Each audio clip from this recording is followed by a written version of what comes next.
Alrighty everyone, welcome back. It's been a while since The Mandalorian Season 3 came to a close, and where we had a lot of fan backlash rising and how people out there like Jon Favreau, Dave Filoni kept on responding to the fandom about the backlash and what was happening with the overall, Star Wars community and such, and how they really are turning things around. This is all, by the way, reliant on the Ahsoka Tano series, which thankfully, and I've said this many times, has zero Kathleen Kennedy input, and she has no control over that show, never did, and I think it's why it's going to be one of the best things to come to Star Wars since probably a very long time ago. This is Mike Zero. Subscribe if you're new and like this video to see future Star Wars updates. I'm also on Twitter at Mike01. I thank you all so very much for the great and kind support, and without wasting any time, let's get right into this. Now, we know that there's a lot of things going on with the franchise right now, given that, we have a lot of things happening with Jon Favreau and Dave Filoni trying to really turn things around with Mando Season 4, Ahsoka Season 1 and 2, and all these different shows that are coming to light that will be announced, by the way, at this year's D23 event.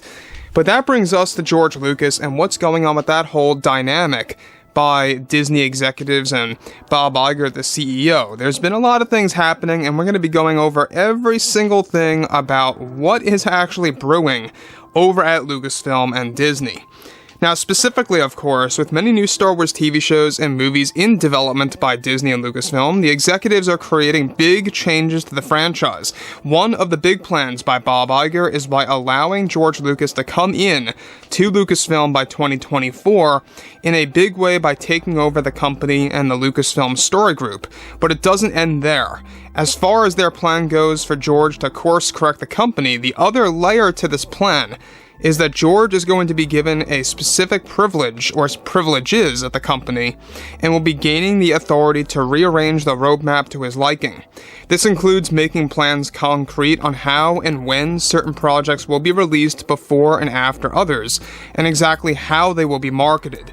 This comes as a big plan by Disney to change their ways in order to completely transform Lucasfilm into a more valuable company to the entire fandom that has supported the brand from the beginning.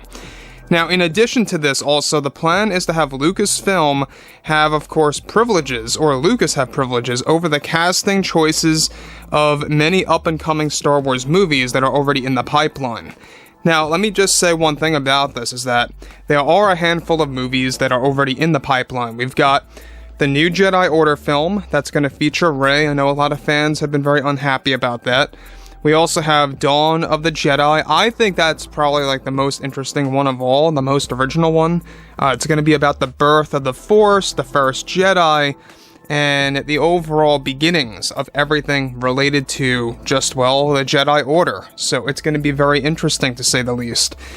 And on top of that, we also have the Dave Filoni movie, aka the New Republic movie.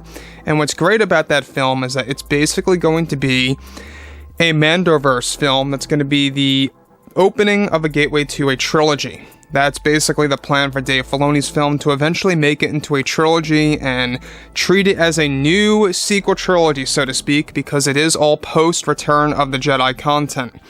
Now, moving on to the next thing here. What's really interesting about this whole plan for George Lucas, and we talked about this lightly about a week ago, about exactly, what's going on with Disney and Lucasfilm and how they're really trying to really just balance things out altogether. So on top of this, alright, many of which consist of the Old Republic movies that George will have casting decisions over that Disney is planning to announce by this fall. With Lucas getting closer to becoming the head of the story group, he will be, of course, directing on the creative process of the stories to come. What kind of lore will be explored into live-action form as well. Disney is already beginning to slowly fire Lucasfilm employees at the start of a 2-year progressive change at Lucasfilm by bringing in more passionately driven employees about the Star Wars franchise. Now, again, this is something that I think needed to be done right from the very beginning. When they actually took over Lucasfilm, Disney, of course, I'm talking about, they didn't really have that many employees that really fully supported George Lucas's vision. They had a lot of people coming in that supported Kathleen Kennedy's vision and what she was doing with The Force Awakens and all of the other sequel trilogy movies and just her overall agenda to Star Wars. So it wasn't the best thing, it wasn't the greatest approach at all, and now they're finally doing what should have been done right from the beginning by getting George involved. Now, look, I get it, in the beginning, George sold his company because he just wanted to do that. You know, he wanted to just focus on his life, and he wanted Star Wars to continue. That's one thing, he wanted it to continue, but he didn't want that workload on him. It's a lot of work to write these scripts and to film these movies and to make these actual projects and pieces of art happen.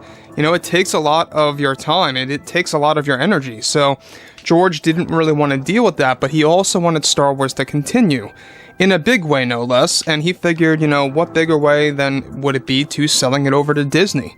So look, I mean, I never fully blame George Lucas at all. You know, when they, or a lot of fans tend to say that it was all George's fault, the way Kathleen Kennedy is handling things. I don't necessarily believe that, because Kathleen Kennedy really made a deep promise to George, and what was George going to know at the time, right? I mean, he didn't really know that Kathleen Kennedy was going to do such a thing. Prior to Star Wars, Kathleen Kennedy never really did anything like this major in a direct way as a president or anything like that, you know? So it is interesting to say the least, because he was really put in a position where he didn't see what was coming, essentially.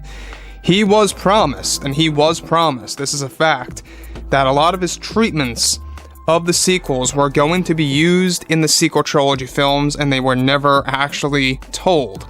And they basically betrayed him in a sense. So Lucas, on top of this, has been made aware of these opportunities and is proud to be a part of Lucasfilm's transformation. In the meantime, Disney is still attempting to replace Kennedy, but that's all heavily dependent on Indiana Jones 5 and its performance. Again, Indiana Jones 5, it's coming out in a little over 1 month. June 30th is the special date.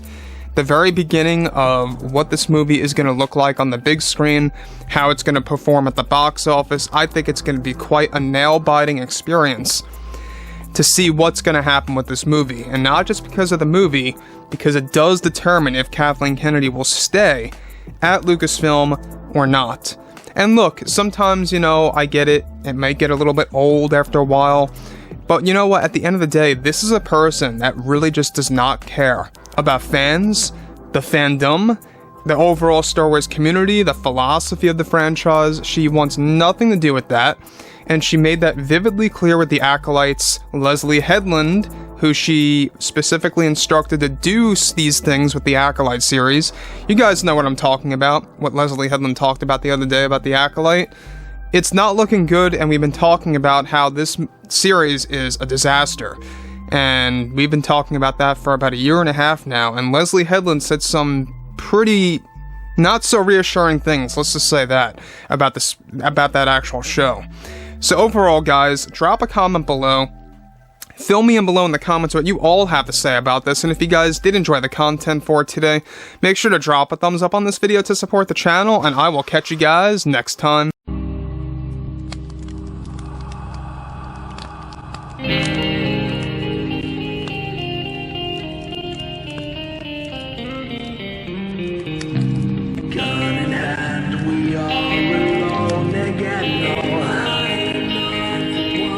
From night to moon, we hear them moans again.